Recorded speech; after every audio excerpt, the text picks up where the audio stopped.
ಎಲ್ಲರಿಗೂ ನಮಸ್ಕಾರ. ನಾನು ಡಾಕ್ಟರ್ ಶಾಲಿನಿ, ನಿಮ್ಮ ಮಕ್ಕಳ ತಜ್ಞೆ. ಇವತ್ತು ಮಕ್ಕಳಲ್ಲಿ ಕಾಣಿಸುವಂತಹ ಹೊಟ್ಟೆ ನೋವಿನ ಬಗ್ಗೆ ಮಾತಾಡಲಿಕ್ಕೆ ಇಷ್ಟಪಡ್ತೀನಿ. ಮಕ್ಕಳಿದ್ರೆ ನೀವು ಅಬ್ಸರ್ವ್ ಮಾಡಿರ್ತೀರಾ, ಮಕ್ಕಳಲ್ಲಿ ಹೊಟ್ಟೆ ನೋವು ಬರುವಂಥದ್ದು ತುಂಬ ಸಾಮಾನ್ಯವಾದಂತಹ ಒಂದು ಸಮಸ್ಯೆ ಆಗಿರುತ್ತೆ. ಒಪ್ಪಿಡಿ 10 ಜನ ಮಕ್ಕಳನ್ನು ನೋಡ್ತಾ ಇದ್ರೆ ಅದರಲ್ಲಿ 1 ರಿಂದ 2 ಮಕ್ಕಳು ಬರೀ ಹೊಟ್ಟೆ ನೋವಿನ ಸಮಸ್ಯೆನೇ ಇರುತ್ತೆ.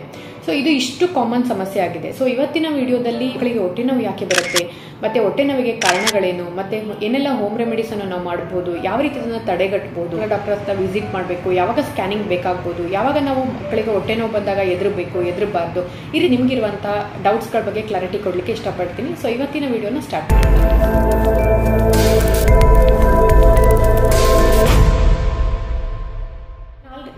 ನಾನು ಆಲ್ರೆಡಿ ಹೇಳಿದಾಗೆ ಮಕ್ಕಳಿಗೆ ಹೊಟ್ಟೆ ನೋವು ಬರುವಂಥದ್ದು ತುಂಬ ಸಾಮಾನ್ಯವಾದಂತಹ ಒಂದು ಸಮಸ್ಯೆ ಆಗಿರುತ್ತೆ.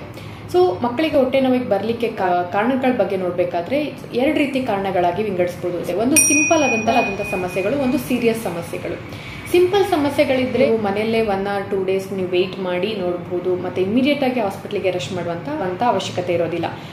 ಆದರೆ ನೀವು ಪೋಷಕರಾಗಿ ಮಕ್ಕಳಿಗೆ ಸಿಂಪಲ್ ಪ್ರಾಬ್ಲಮ್ ಇದೆಯಾ ಅಥವಾ ಸೀರಿಯಸ್ ಆಗಿದೆಯಾ, ನಾವು ಇವಾಗಲೇ ಹೋಗ್ಬೇಕಂತ ಯಾವ ರೀತಿ ಐಡೆಂಟಿಫೈ ಮಾಡೋದು?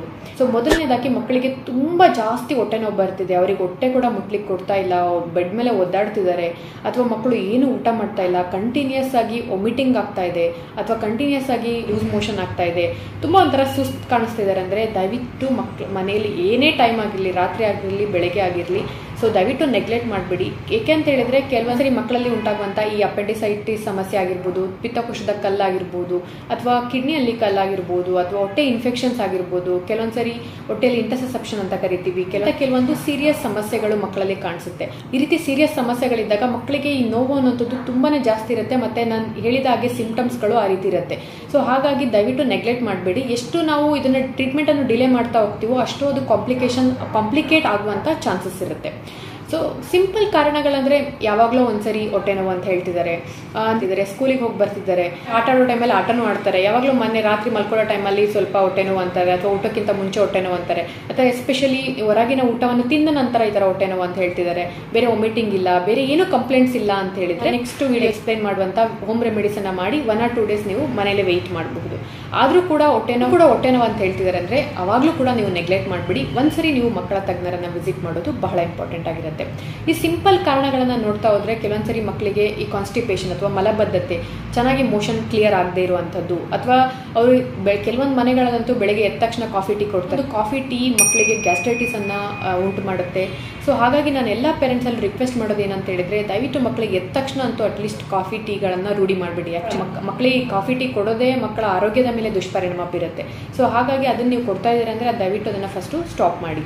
ನೆಕ್ಸ್ಟ್ ಕೆಲವೊಂದ್ಸರಿ ಜಂತು ಹುಳದ ಔಷಧಗಳಿಂದನೂ ಮಕ್ಕಳಿಗೆ ಹೊಟ್ಟೆ ನೋವು ಬರುವಂತ ಸಾಧ್ಯತೆ ಇರುತ್ತೆ. ಮಕ್ಕಳಿಗೆ ಕೆಲವೊಂದ್ಸರಿ ಯೂರಿನ್ ಇನ್ಫೆಕ್ಷನ್ ಆಗುವಂತ ಚಾನ್ಸಸ್ ಇರುತ್ತೆ, ಮತ್ತೆ ಹೊರಗಿನ ಫುಡ್ಗಳಿಂದ ಅಲರ್ಜಿ ಆಗುವಂತ ಚಾನ್ಸಸ್ ಇರುತ್ತೆ. ಈ ರೀತಿ ಇವೆಲ್ಲ ಸಿಂಪಲ್ ಸಮಸ್ಯೆಗಳು ಇದೆ. ಒಂದ್ಸರಿ ನಾವು ಇದಕ್ಕೆ ಟ್ರೀಟ್ಮೆಂಟ್ ಮಾಡಿದ್ವಿ ಅಂತ ಹೇಳಿದ್ರೆ ಈಸಿಯಾಗಿ ಇದು ರಿಕವರಿ ಆಗುತ್ತೆ.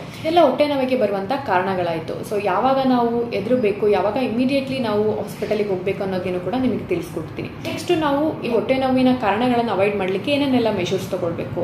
ಮೊದಲನೇದಾಗಿ ನಾನು ಹೇಳಿರೋ ಹಾಗೆ ಬೆಳಗ್ಗೆ ಎದ್ದ ತಕ್ಷಣ ಮಕ್ಕಳಿಗೆ ದಯವಿಟ್ಟು ಕಾಫಿ ಟೀನ ರೂಢಿ ಮಾಡಬೇಡಿ. ಎದ್ದ ತಕ್ಷಣ 1 ಗ್ಲಾಸ್ ನೀರು ಕೊಡೋದು ಬಹಳ ಇಂಪಾರ್ಟೆಂಟ್.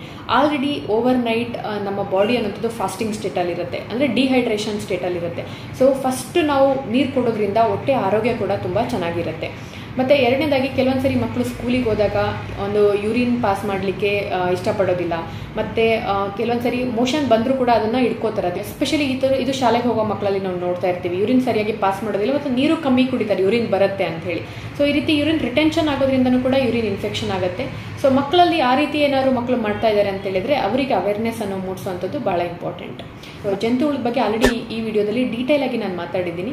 ಸೊ ನಿಮ್ಮ ಮಕ್ಕಳಿಗೆ ಒಂದ್ಸರಿ ಜಂತುಹುಳದ ಔಷಧ ಹಾಕೋದು ಬಹಳ ಇಂಪಾರ್ಟೆಂಟ್ ಇರುತ್ತೆ, ಡಿವಾರ್ಮಿಂಗ್ ಅಂತ ಕರಿತೀವಿ.